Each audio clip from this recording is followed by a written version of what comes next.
Hey guys, Mark Ferrasci, Pro Tech Dog Training with convert Jager. And Jager is a very soft rescue.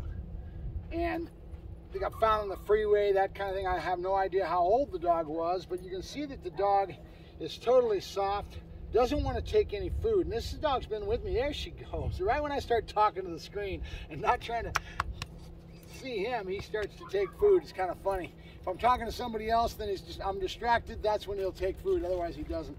But in a general sense, so food is not as oh, yes, good boy, readily available to me.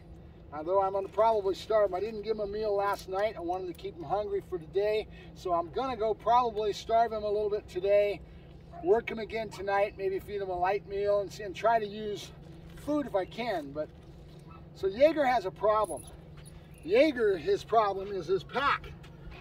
So the owners that got him saved him off the side of the freeway. He's a rescue as a puppy, and the natural tendency of human nature versus dog.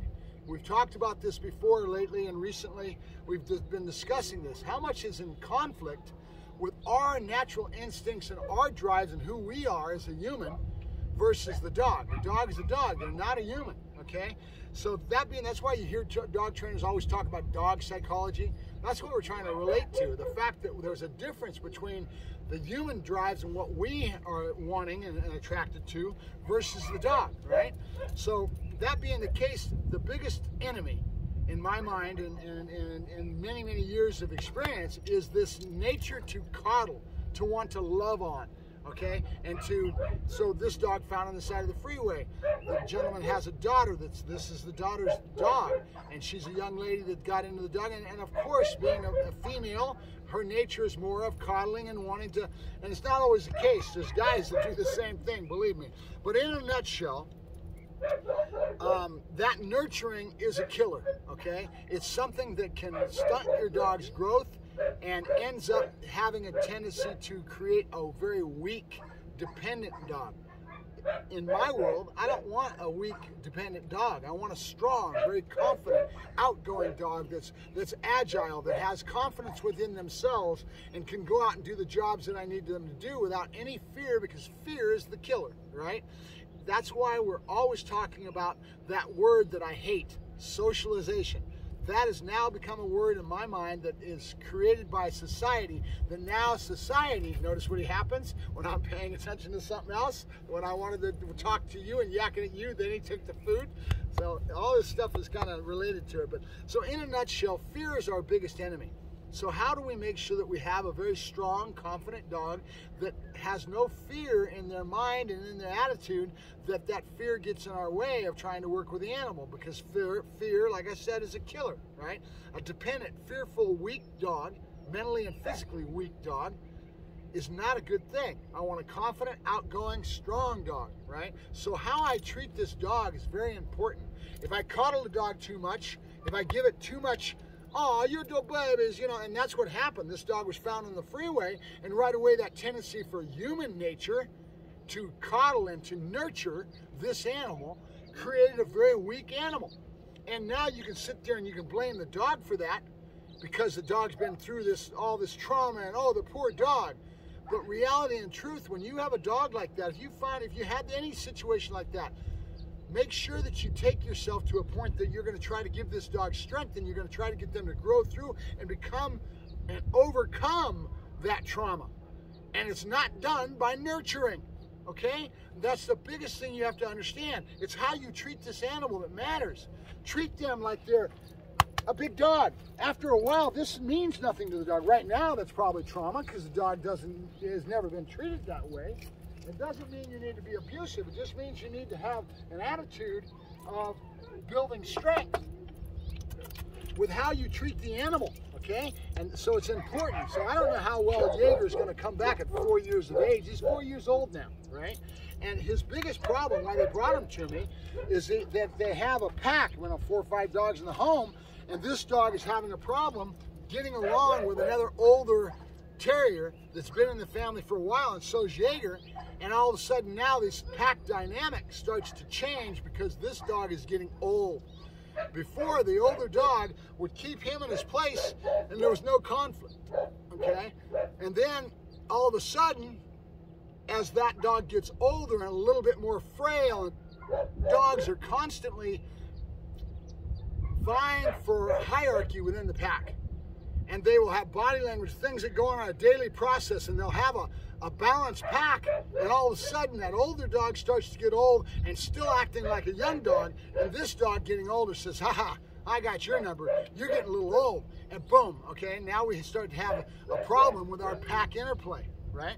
This dog is starting to get aggressive with the other dog and ended up grabbing the other dog by the neck and would not let go. That aggression came to a level where the dog had to have major surgery, and then they came to me.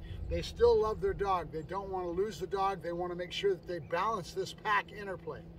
So it's more than heel, sit, down, stay. It's where this dog's head's at in relationship to that pack. So how much of that sort of a situation is going to be dominance and interplay from me and a relationship that says I don't allow this, and how much is going to be management, how I deal with things. I'm not going to put the food, that's what's happened, it's food oriented. And then a fight blared out and it was all over with the crying, okay? So bottom line is you have to manage it. You don't feed this dog next to the other dog. You don't put all their bowls down in the same room and let everybody eat, okay? Remember, food is a resource that's very valued in the dog's mind, and they will fight for that food, and that's just pack interplay, right? So that being the case, we've got some work to do, but again, here's a good example where training is not about heel, sit, down, stay. It's about where that dog's head's at and what I can do with training, with dominance, with other things that come in with our relationship, with asking the dog to do behaviors that's going to help us. But in the end, it's going to be more management than anything else, which is knowledge that you're giving to the customer, right? That's what they're paying me for, is to help them with that counseling and help in regards to that pack interplay at their house. So I'll end up having to go to the house, learn to see this other dog, learn to see the pack, well, not learn, but check out the pack and get a good idea of how they interact.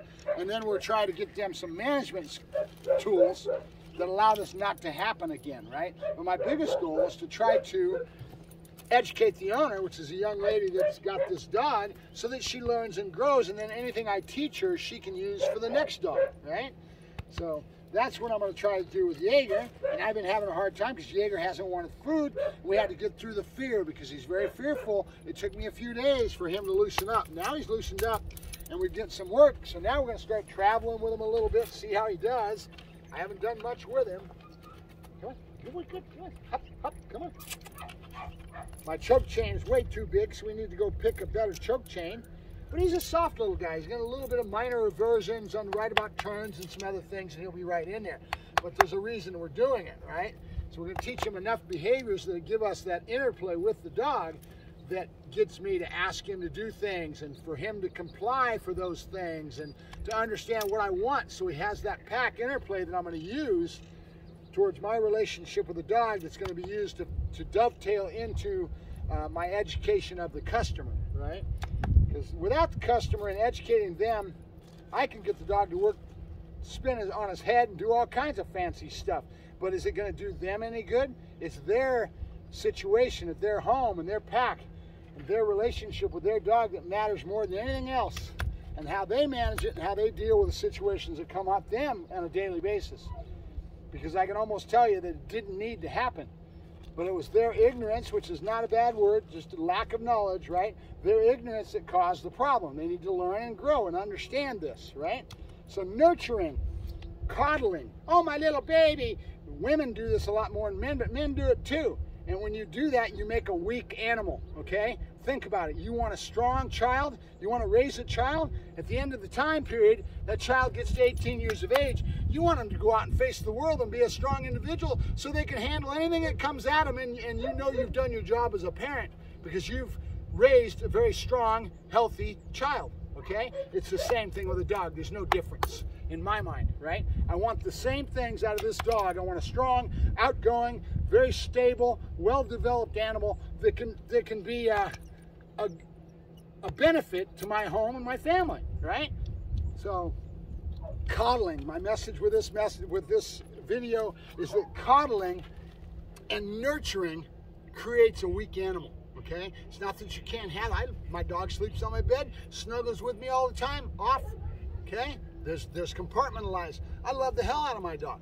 Okay, but at the same time, everything's got a place, and I expect certain things out of that dog. When it's time to love and cuddle, hey, my dog's allowed on the couch and get on my lap, and I'll give it all the love in the world, right? But there's a certain attitude within how I treat my animal that creates a well-developed dog.